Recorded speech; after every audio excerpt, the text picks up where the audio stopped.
짠! 안녕하십니까 여러분들. 역사는 최태성 팡! 네, 만나 반가워요 여러분들. 네, 어떻게 첫마음 잘 간직하면서 지금 가고 있는 거죠? 네, 빠른 속도로 끝내라고 제가 말씀을 분명히 드렸습니다. 그런 말이 있어요 여러분들. 이게 살다 보면 우리가 구경꾼이 되는 경우가 굉장히 많이 있는 것 같아요. 그냥 바라보는 거야. 바라보면서 그저 뭐 이건 좋다, 이건 나쁘다, 뭐 그런 이야기를 많이 하는 경우가 있는데, 그러더라고요 여러분들. 구경꾼이 되지 말고 선수가 되라고 하더라고요. 심판이 되지 말고 선수가 되라 라는 말을 합니다. 그저 바라보면서 좋네 나쁘네 라는 이야기를 하기 전에 내가 직접 그 현장의 주인공이 되는 것, 적극적으로 움직여 보는 것, 이게 중요하지 않을까라는 생각이 들어요. 그러기 위해서 여러분 뭘 해야 되는지 알아요? 먼저 왼발을 먼저 움직이면 돼요. 왼발이 먼저 나가면 오른발은 따라 나가게 돼 있어요. 그냥 가만히 있으면 아무것도 안 움직여. 제가 그랬어요. 전 정말 게으른 인간이에요. 그러니까 제가 사실은 일부러 일을 만드는 이유가 뭐냐면 그렇게라도 해야 제가 움직이더라고요. 근데 일이 없으면 어쩜 저렇게 게으를까. 내가 봐도 너무 속상할 정도야. 네, 그래서 여러분들 움직일 필요가 있어요. 네, 일단 왼발을 먼저 움직이는 겁니다. 오른발을 먼저 움직이는 겁니다. 왼손이 먼저 나가는 겁니다. 오른손이 먼저 나가는 거예요. 일단 움직이세요. 네, 움직이면 일단 굴러가게 되어 있습니다. 그러면서 여러분들 구경꾼, 심판이 아니라 바로 선수가 될 수 있는 겁니다. 자, 선수들 준비됐죠? 자, 출발하도록 하겠습니다.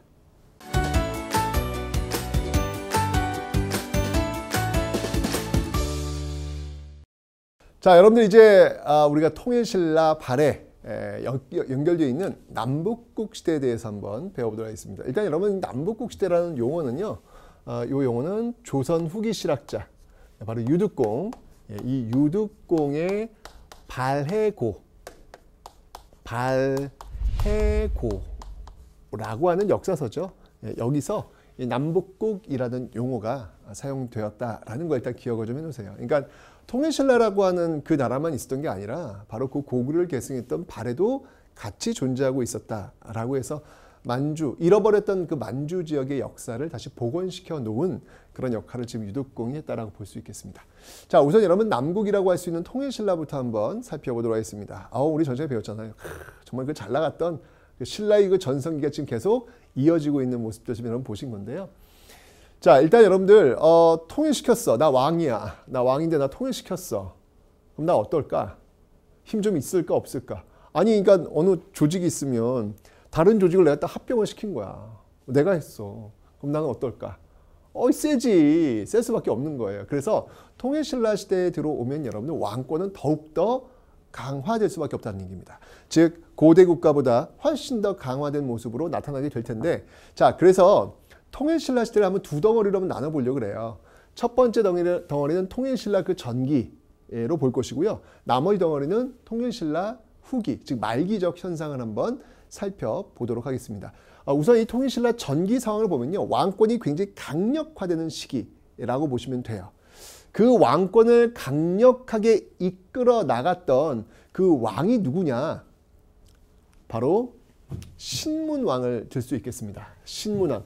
이 통일신라의 강력한 왕권의 어떤 그 핵심적 인물이 누구였냐면, 지금 제가 정치, 경제, 사회, 문화로 나누어서 한번 접근을 한번 해볼 텐데요. 이걸 이끌었던 그 인물이 누구냐면 바로 신문왕이에요. 신문왕.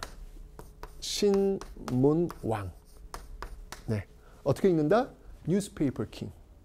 네. 어이가 없죠, 여러분들? 네. 어쨌건 자, 이 신문왕은요, 강력한 왕권. 그러니까 이 통일신라 전기는 왕권을 강화시켰던 시기다라고 볼 수 있는데, 어떤 방법으로 왕권을 강화시켰는지 보잔 말이에요. 굉장히 영리해요. 그러니까 나중에 여러분들 혹시 리더가 될 가능성이 있을 거 아니야. 어느 조직이든 리더가 될 텐데, 리더가 되었을 때 그 리더의 힘을 강화시키기 위해서 어떻게 할 것인지 고민할 때가 와요. 그때 신문왕이 했던 걸 한번 잘 보세요. 정말 이 사람 무서운 사람이야. 정치, 경제, 사회, 문화 이 네 방면에 걸쳐가지고 완벽하게 이 스토리를 짜고 들어갔던 인물, 그 인물이 바로 이 신문왕이라고 볼 수 있겠습니다. 자, 어떤 일이 있었는지 한번 살펴보도록 할게요. 맨 위에 있는 라인이 바로 이제 정치 라인입니다. 그 다음에 이제 경제, 그 다음에 사회, 그 다음에 문화. 이렇게 살펴볼 텐데 뭐 정치는요. 항상 여러분 정치는 명분이 필요한 거예요. 내가 너를 죽이려고 그래. 그냥 죽어. 이러면 약간 좀 힘빨이 좀 떨어져요. 그러니까 죽일 수밖에 없고 누구나 다 쟤는 죽을 수밖에 없어. 라는 상황을 만들어줘야 이게 명분이 선단 말이에요. 자, 그걸 기다리거나 찾거나 정치인들은 그렇게 합니다. 신문왕은 정말 이 노련한 정치인이다라고 볼 수 있는데 이때요, 여러분들 난이 하나 벌어집니다. 그 난이 뭐냐면 바로 김흠돌의 난이라는 거예요. 김흠돌의 난. 자, 이 김흠돌이라는 인물은 진골 귀족입니다. 진골 귀족이 난을 일으켰고 신문왕은 그 난을 이건 여러분들 역모잖아. 그러니까 진압한 거예요. 그러면서 이 김흠돌의 난을 진압하는 과정에서 자신의 정적들을 다 제거합니다. 그런데 놀라운 건 뭐냐면 과연 김흠돌이라는 사람이 진짜 난을 일으켰느냐라는 거예요.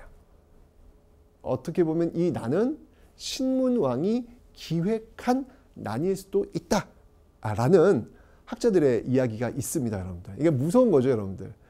실제로 난이 일어났건 안 일어났건 중요한 게 아니에요. 난이 일어나게 만들고 그 난을 진압할 수 있는 명분을 확보하는 것. 이게 지금 보여준 것이죠. 어쨌건 김흠돌의 난을 진압을 해요. 진압을 하면서 이 진골 귀족들에 대한 숙청 작업 들어가고요. 당시 여러분들 귀족들의 회의 기구가 있었습니다. 그 회의가 뭐였냐면 화백회의라는 게 있었어요. 이 화백회의 그 짱이 누구냐면 바로 상대등입니다. 상대등. 자, 여러분들 지금 신문왕의 목표는요, 왕권을 강화시키는 거야. 근데 귀족들이 왕한테 복속을 시켜야 될 거 아니에요. 그죠? 그러니까 귀족권이 강해야 돼, 약해야 돼? 약해야죠. 왕권을 강화시키려면. 그죠? 그래서 귀족들의 짱인 이 상대등의 세력을 약화시킵니다. 바로 화백회의를 주관했던 그런 장, 이 상대등의 세력을 약화시키는 모습들을 보이고 있더라라는 얘기입니다.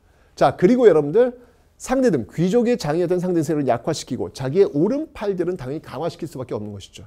그죠? 자, 그게 누구였냐면 왕의 일들, 왕의 어떤 그 일들을 다 알아서 해주는 어떤 집사의 역할을 했던 집사부가 있어요. 집사부. 네, 이 집사부의 그 장이 누구냐면 시중이에요. 당연히 집사부 시중의 기능은 어떻게 할까요? 강화시킬 수밖에 없는 거죠. 네, 이런 식으로. 이건 여러분들 외울 게 아니라 귀족의 힘은 약화시키고 자기의 오른팔은 강화시키는 거 너무 당연한 거예요. 그리고 그 진골 귀족들을 숙청에 들어갔을 때 그 빈자리들이 있을 거 아니에요. 그 빈자리를 자기 신진세로 채워 넣는 거야. 이건 역사 어느 시대나 다 이런 방법으로 왕권을 강화시키는 모습들이 있습니다. 여러분 지금도 마찬가지예요. 지금 정치권에서도 대통령 됐어. 그럼 자기 사람 일단 데려와서 힘을 좀 키우려고 하거든요. 왜냐면 나랑 소통하는 사람하고 같이 가는 게 더 좋을 거 아니에요. 그죠? 똑같아요. 여기서도 마찬가지로. 그래서 그 빈자리를 누굴 채우냐면 당시에 좀 제대로 대접받지 못하고 있는 사람들이 있었습니다. 바로 육두품들. 이 육두품들을 대거 등용합니다. 여러분들 신라는요 골품제도라는 게 있습니다. 지배층들이 골과 품에 의해서 이게 서열이 나눠지는데 골은 뭐냐면 왕족들이에요. 정말 고위 관료를 다 이 골들이 차지합니다. 골들의 대표적인 가문이 바로 경주 김씨가 되겠습니다. 감독님은 성씨가 뭐죠? 이씨예요? 죄송합니다. 네, 경주 김씨가 아니군요. 어쨌건 경주 김씨 골에 해당하는 거고요. 이 품은요 육두품이 제일 높아요. 그 다음에 밑이 이제 5두품, 4두품이 내려가는데 육두품의 대표적인 집안이 있다면 저희 집안이에요. 경주 최씨 집안, 이런 우리 할아버지 시조가 최치원, 육두품 대표적인 집안이죠. 근데 육두품이 똑똑해요. 경주 최씨 참 똑똑해요. 우리 최천 거의 천재야, 천재. 왜 웃어? 그런데 여러분들 아무리 능력이 좋고 아무리 똑똑해도 경주 김씨들이 차지하고 있는 그 꼭대기는 올라갈 수가 없는 한계가 있어요. 이게 바로 골품제, 폐쇄적 신분제도라고 합니다. 그러니까 육두품들은 불만이 많은 거예요. 그런 육두품들을 신문왕은 껴안고 있더라라는 이야기입니다. 이런 식으로 해가지고, 그러니까 육두품들이 신문왕 충성할 거야 안 할 거야? 하겠지. 차별받고 있는 사람들 다 대거 등용시켜주니까 하겠지. 그죠? 이러니까 육두품들의 충성을 끌어들일 수 있는 어떤 그런 방법으로 쫙 가고 있는 겁니다. 자, 이렇게 정치적으로 왕권 강화시켰고요. 다음에 이제 경제적으로 어떻게 하는지 볼게요. 자, 경제적으로는 무서워.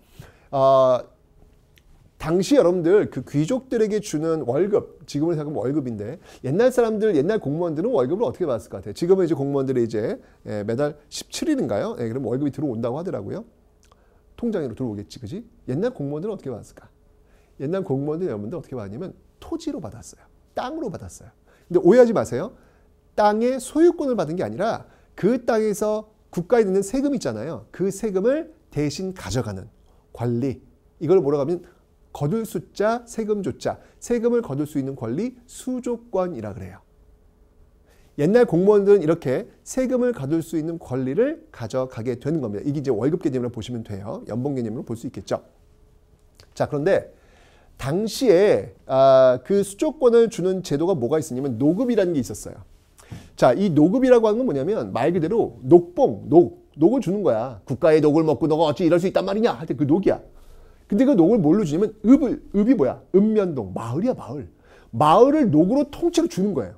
자, 그러면 그 마을에 사는 사람들은 국가에 세금을 낸 게 세 가지가 있어요. 일반적으로 그 지역에서 나오는 생산물의 일부를 내는 것. 이건 이제 조세. 그 다음에 그 지역의 특산물 내는 거 있어요. 이걸 공납. 그 다음에 자신의 노동력을 제공하는 게 있어요. 이걸 역이라 그래요. 조세, 공납, 역이 3대 의무야. 그런데 그 읍에 사는 사람들이 이 3대 의무를 다 이행해야 되는데 녹읍을 받으면 이 세 개를 다 국가 대신 공무원이 가져가는 거예요. 엄청나죠. 엄청나죠. 자, 그럼 여러분들 이 노급이라고 하는 건 여러분들 이 노급이라고 하는 거는 그 사람의 노동력을 쓸 수 있다 그랬잖아. 그죠? 즉 노동력이라고 하는 것은 이 노동력이라고 하는 것은 그 마을에 그 노동력을 쓸 수 있다는 얘기는 나중에 뭘로 전환될 수 있다? 군사력으로 전환될 가능성이 있다는 이야기예요. 그죠? 이렇게 바뀔 수 있잖아. 왜냐면 노동력을 그냥 부릴 수 있으니까 야 출동! 이렇게 할 수 있잖아요. 그 말은 뭐냐면 귀족들이 받는 노급은 왕권을 위협할 수 있다는 얘기예요. 당연하겠죠. 예, 그 노동력이 군사력이 돼서 왕을 위협할 수 있으니까. 그래서 이걸 끊어버리는 거야. 그래서 여러분들 관료전이라는 것을 지급하고 노급을 폐지하고 있습니다. 이 관료전은 여러분들 노동력 증발을 할 수가 없어요. 노동력 증발을 할 수가 없습니다. 네. 그러니까 여러분들 왕권 강화하는데 좋잖아요. 그 노동력은 자연스럽게 왕에게 충성할 수 있는 군사력으로 전환될 수 있다는 이야기죠. 그렇죠? 왕권을 강화시킬 수 있기 때문에 관료전을 지급하고 노급을 폐지했다. 이거 너무너무 중요해. 이거 진짜 시험에 너무너무 잘 나오는 거예요. 여러분. 완전 중요. 완전. 관료전을 지급하고 노급을 폐지했다. 누가? 뉴스페이퍼 킹이. 다 뉴스에 나왔어요. 그래가지고. 와, 장난 아니었어요. 여러분들. 네. 정말 시험에 잘 나오니까 여러분들 반드시 기억하셔야 돼요. 왕권을 강화하기 위해서요. 노동력을 떼어버리는 어떤 그런 모습들 있더라라는 거 기억하시면 되고요. 그리고 이제 이 백성들을 직접 왕이 터치하기 위해서 직접 어떤 그 통치의 어떤 그 주체가 되기 위해서 백성들한테 토지를 나눠줘요. 예, 나눠줍니다. 그걸 뭐라고 하냐면 정전이라고 해요. 이건 물론 이제 이 신문왕 때는 아니고요. 나중에 성덕왕 때, 성덕왕 때 시행되는 그런 제도인데 어쨌건 이 정전을 지급하고 있다. 누구에게? 바로 백성들 민에게 지급하고 있는 어떤 이런 모습들. 그러니까 이것도 어떻게 보면 맥락에서 보면 왕권을 강화시키는 어떤 일환이었다. 통일시대 전기에 통일신라 전기에 보이는 모습들은 어떤 왕권 강화에 모든 왕들이 지금 집중하고 있다라는 것을 여러분들이 기억해 놓으시면 되겠습니다. 됐죠? 자, 정치와 경제 면에서 이렇게 왕권을 강화시키는 신문왕. 이제 사회적인 면에서 시스템을 구축할 필요가 있겠죠? 그죠? 자, 이제 내가 쫙 전국을 완벽히 통제하는 거야.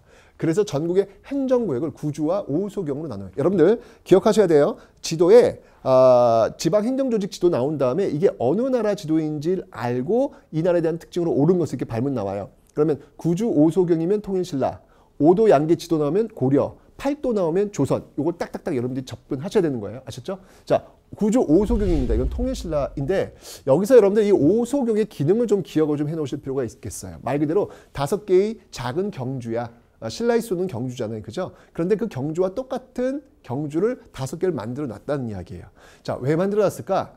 자, 여러분들 잘 보세요. 이 신라의 어떤 지도를 이렇게 딱 보면 수도가 너무 한쪽에 치우쳐져 있어 지금. 통일신라인데 지금. 옛날에 신라도 아니고 통일신라인데 백제도 있고 고구려 일부 땅도 있는데 너무 한쪽에 치우쳐져 있는 거야. 이러면 좀 어렵잖아요. 그래서 그 똑같은 경주를 복사본을 이렇게 곳곳에다가 배치를 해놓는 것, 바로 이게 바로 오소경의 기능. 그래서 이 오소경은요, 바로 수도의 편제성, 한쪽으로 치우쳐져 있는 편제성을 극복하기 위해서 만들었다라는 거 기억해 놓으시면 되겠습니다. 됐죠? 구조 오소경. 자, 그 다음에 여러분들 군사력도 역시 정비를 해야 됩니다. 군사력. 자, 여기서 이제 구서당. 이 구서당이 바로 이제 중앙군이고요. 그리고 십정. 구서당, 십정. 여기 이제 지방군이에요. 자, 그런데 여러분들 구자라는 게 자꾸 나와요. 그죠? 구자라는 게 왜 자꾸 구자라는 숫자가 나올까? 고구려 백제 삼국이 지금 통일했잖아요. 그죠? 구주 같은 경우에도 3주는 고구려 지역, 3주는 백제 지역, 3주는 신라 지역. 이렇게 해서 구주가 나오는 거예요. 구서당도 뭐 그 과정에서 보시면 되는데 이 구서당은 놀랍게도 중앙군이야. 이게 좀 중앙군이라니까. 여러분 정말로 중요한 중앙군이라고요. 중앙군. 중앙군이면 여러분들 누가 지켜야 되겠어? 신라만 지켜야 될 거야. 신라 출신들만 지켜야 될 거 아니야. 그런데 이 중앙군이 놀랍게도 여러분들 신라인뿐만 아니라 고구려인, 백제인도 들어오고 심지어 말가린까지 들어와요. 왜 이런 정책을 취했을까? 그건 바로 이제 통일됐으니까 어느 지역 출신이 중요한 게 아니다. 우리는 하나다라고 하는 민족 융합책의 차원에서 바로 이 구서당을 구성하고 있다라는 것을 기억해 두시면 되겠습니다. 이 구조도 역시 마찬가지예요. 셋. 고구려, 백제, 신라 고려한 거잖아요. 그죠? 십정은 바로 이제 중앙군이 되겠습니다. 십정은 지방군이 되겠습니다. 그럼 이게 왜 십정일까? 전국을 몇 개로 나눴어요? 9개잖아요. 각각에 9개 한정씩 두고, 근데 한 주가, 구주 중에 한 주가 좀 커요. 거기 2개의 정을 넣은 거예요. 그래서 십정이 된 겁니다. 구서당 십정 이렇게 딱 세팅하고, 잘하고 있어요, 지금요. 예, 통치 지금 완비 지금 하고 있습니다. 그 다음에 또 뭘 하냐면 여러분들, 바로, 상수리 제도라는 것을 도입을 하고 있습니다. 상수리 제도. 이거 뭐 신문학 때 한 건 아니고 그 이전부터 있었던 내용인데요. 상수리 제도라고 하는 건 뭐냐면, 이건 쉽게 얘기하면 요거는 인질제도예요. 인질제도. 그러니까 왕권을 강화시키기 위해서 지금 각 지역에 있는 귀족들 왕이 통제될 거 아니에요. 그죠? 그래서 그 유력 귀족들을 경주에 와서 살게 하는 거예요. 여차하면 어떻게 하면 돼? 죽이는 거야. 그죠? 꼼짝 못하게 인질로 잡아오는 그런 상수리 제도. 요건 여러분들 나중에 고려 시대로 또 연결이 되어서 기인 제도로 연결이 될 겁니다. 기인 제도. 이 기인 제도라고 하는 것은 고려 태조 때. 고려 태조 때 시행되었던 인질제도. 요 상수리제도의 차이점은 뭐냐면 상수리제도는 그 귀족 본인이 오는데 기인제도는 그 호족의 자제, 아들이 대신 인질로 고려시대니까 이제 개성이겠죠. 개경으로 와 있는 것. 이런 차이점들은 있습니다. 어쨌든 이 모든 것들이 다 지금 왕권을 강화시키기 위한 어떤 그런 모습들 느끼고 오시죠, 여러분들? 뿐만 아니라 여러분들 이게 무서운 사람이에요. 이 신문왕은요. 이런 제도를 통해서 왕권을 강화시킬 뿐만 아니라 의식적으로도 복종하도록 만듭니다. 여러분 여기서 나온 단어가 뭐냐면 바로 자발적 복종이라는 거예요. 이거 굉장히 무서운 단어입니다, 여러분들. 복종하게끔 만드는 거야. 그게 너무 당연하게끔 시스템을 만드는 거야. 무섭죠, 여러분들? 그죠? 그러기 위해서 만든 게 바로 국학이라는 거예요. 이 국학은 뭐냐면 대학교 같은 기능인데 뭘 가르치냐면 유학을 가르칩니다. 유학에서는 뭘 가르치까 하면 왕에게 충성할 것을 가르치는 유학. 그걸 가르치는 학교 국학을 세우고 있더라. 힘으로 지금 귀족들을 지금 찍어 누르고 있고요. 그 찍어 눌리고 있는 귀족들이 자발적으로 복종하게끔 만들고 있고요. 경제적으로 군사력을 전용할 수 있는 노급을 폐지했고요.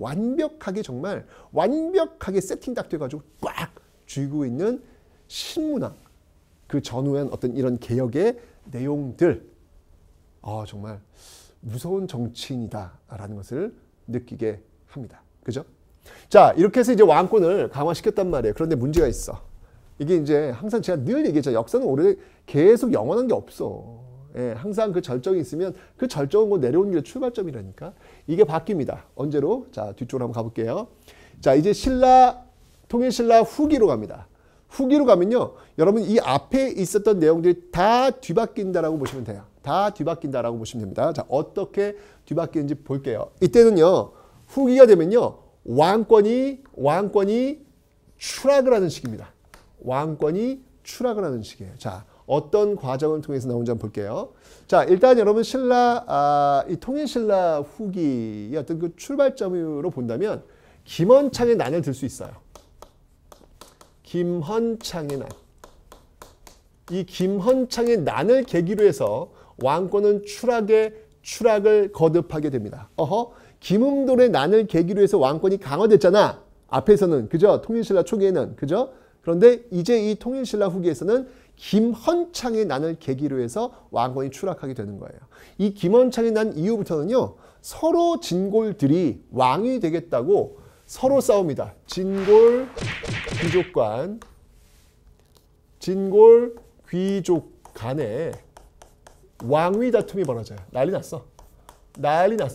지금 막 서로 죽이고 뭐 싸우고 뭐 내가 왕이야, 네가 넌 죽어야 돼, 막 이런 내용들이 지금 벌어지고 있는 거예요. 뭐 어떤 일이 벌어지는지 알겠죠, 여러분들? 자, 이렇게 되니까 여러분들 지금 귀족권이 강해지고 왕권이 약해졌단 말이야. 그러면 이거 외우려고 하지 말고 여러분 상식적으로 봐. 귀족들이 좋아했던 제도, 관료전과 노급 중에 뭐가 좋을까, 귀족들은?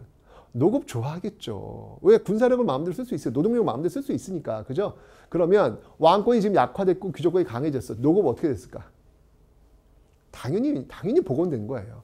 이미 그 이전부터 노급은 복원이 되어서 노급은 다시 활용되고 있더라. 이게 여러분들 외울 필요가 없는 거예요. 역사라고 하는 것은 상식적으로 다 이해가 된단 말이야. 좋아요. 자, 이렇게 되니까 어떤 일이 벌어지고 있냐면 지금 호족이라는 키워드 하나 이렇게 제가 써보고요.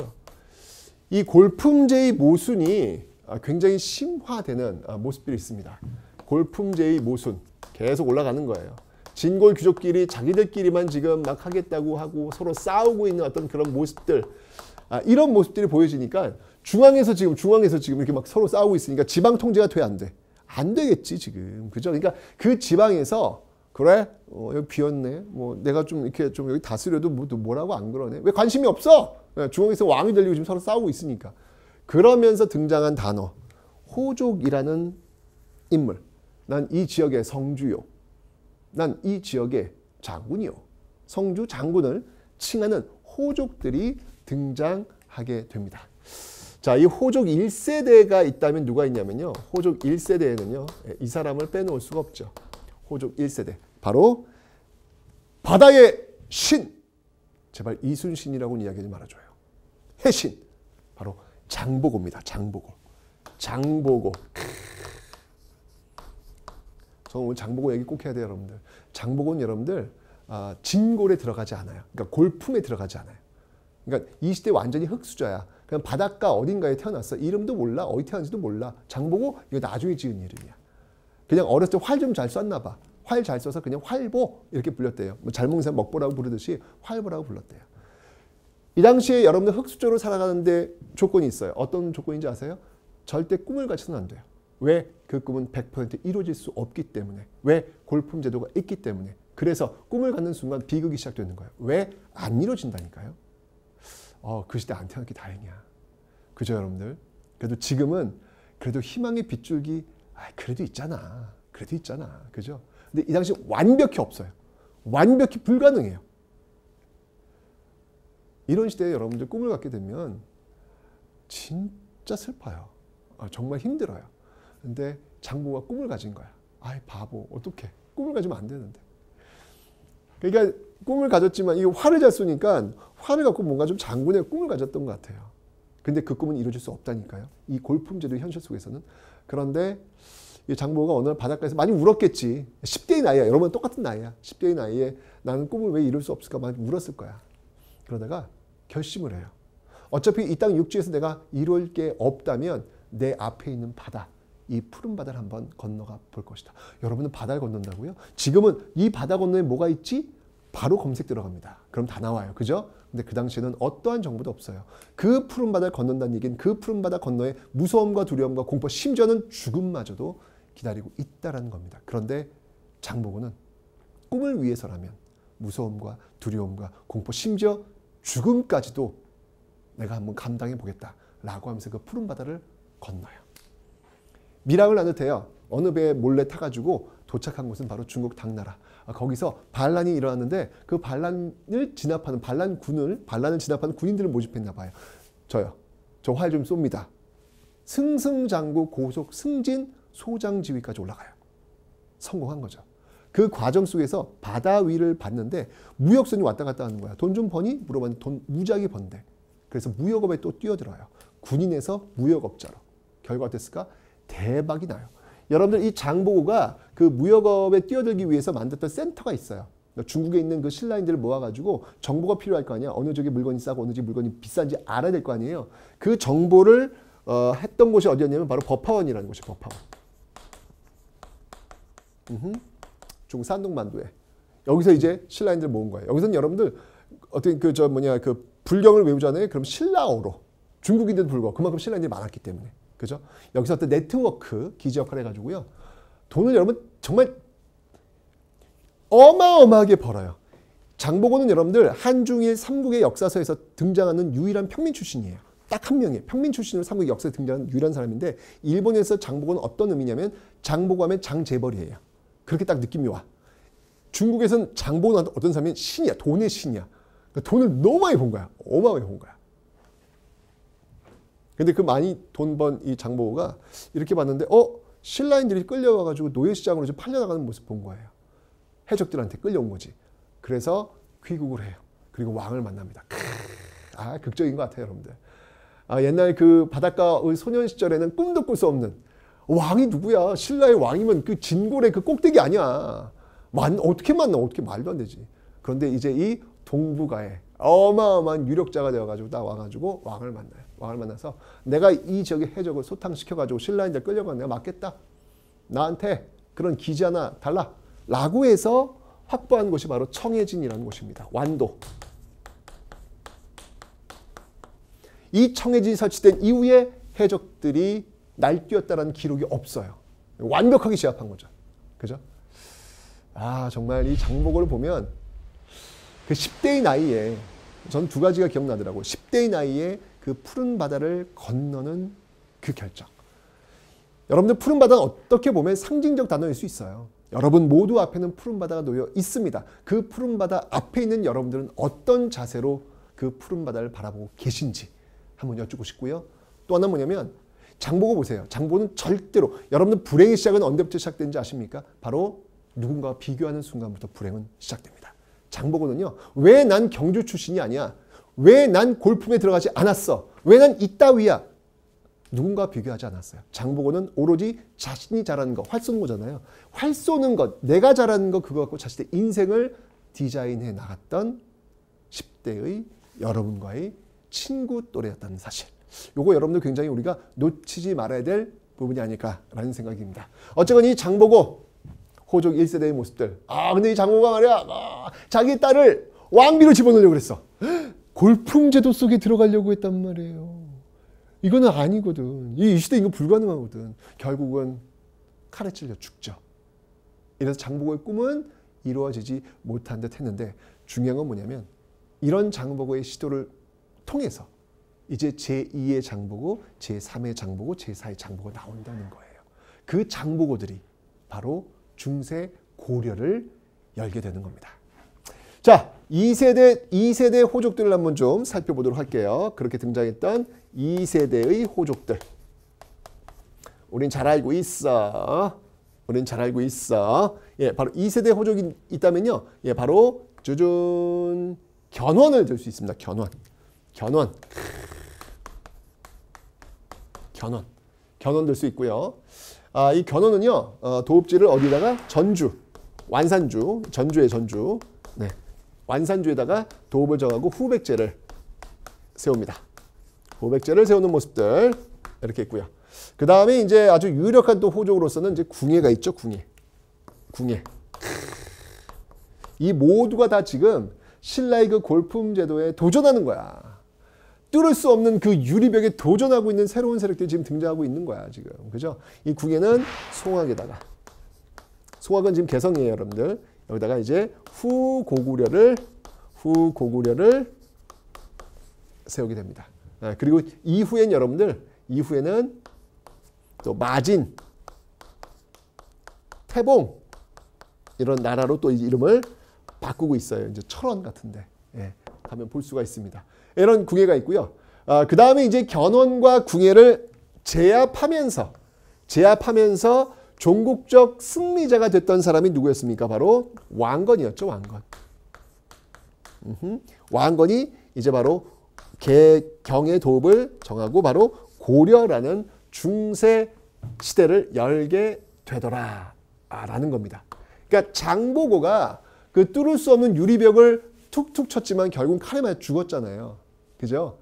그런데 그 시도가 의미가 없었던 게 아니에요. 그 모습을 바라봤던 제2의 장보고 제3의 장보가 나오면서 결국 중세 시대를 열게 되더라. 이제 경주 김씨들만의 세상이 아니라 좀 더 다양한 성씨들이 참여해서 정치를 할 수 있는 좀 더 폭이 넓어진 그런 모습으로 좀 진입할 수 있는 그런 씨앗을 바로 이 장보고 1세대 호족이 뿌려놨고 왕건이 완성을 시켰다라는 겁니다. 장보고와 왕건의 공통점이 뭐예요? 해상 세력이라는 겁니다. 바다를 통해서 돈을 벌고 권력을 가졌던 사람들, 그런 사람들이 바로 중세 고려를 열게 되었다라는 사실을 기억해 놓으시면 되겠습니다. 됐죠?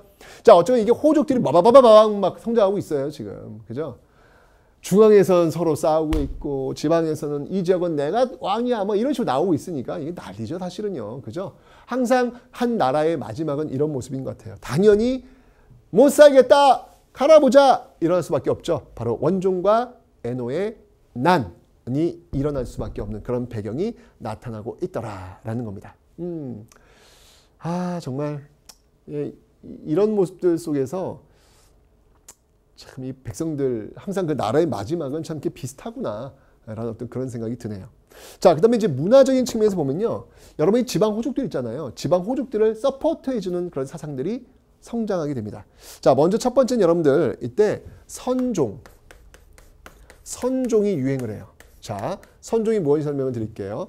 대표적인 선종 9개의 산에 있는 선종과 관련된 절, 구산 선문이 아주 유명한데요. 교종과 선종이 있어요. 불교는요. 교종은 뭐냐면 교리야. 교리를 중심으로 달달달달 외워가지고 부처님의 그 뜻을 깨닫는 것. 선종은 뭐냐면 문자가 아니야. 그냥 참선이야. 참선을 통해가지고 어느 날 문득 깨닫는 거야. 부처님을 들어가는 길. 자, 교종과 선종이 있는데 호족들이 선호했던 건 선종이에요. 왜? 누구나 다 참선을 통해서 누구나 다 부처가 될 수 있다? 이 말은 곧 누구나 다 왕이 될 수 있다는 논리로 연결되는 거예요. 신라시대는 여러분 누구나 왕이 될 수 없잖아. 골품제도에 의해서 경주 김씨들만 왕이 된단 말이에요. 이게 폐쇄적인 사회란 말이야. 아무리 능력이 올라갈 수 없단 말이야. 그런데 그 올라갈 수 없는 그 시스템을 깰 수 있는 사상이 바로 선종이라는 거예요. 누구나 다 부처가 될 수 있다. 누구나 다 왕이 될 수 있다는 논리. 당연히 좋아할 수밖에 없는 거예요. 호족들이. 그죠? 뿐만 아니라 또 있어요. 바로 풍수지리.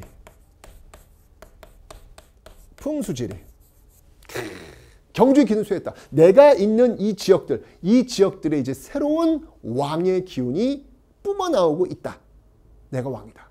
이걸 이야기할 수 있잖아요. 그죠? 이러면서 이 선종과 풍수지리, 이 선종과 풍수지리는 이 호족들의 후원을 받으면서 쑥쑥 성장하는 그런 모습들이 나타나더라라는 거. 여기 통일신라 요 말기의 모습들 여러분들 특히 이 원종과 애노의 난 너무 중요합니다, 여러분들. 원종과 애노의 난 요 키워드가 나오면 이건 무조건 신라 말기 호족의 성장 이렇게 연결하시면 돼요. 이 두 개의 키워드가 가장 중요하다라는 것을 다시 한번 강조합니다. 자, 이러면서 여러분들 신라 1000년의 역사 끝난 거예요. 와, 중세가 열리면서 신라 역사는 무려 1000년이에요, 여러분들. 1000년. 고대사의 그 쭉 이어진 게 신라였는데 그 신라가 이제 드디어 문을 닫게 되면서 중세 고려로 넘어가게 됩니다.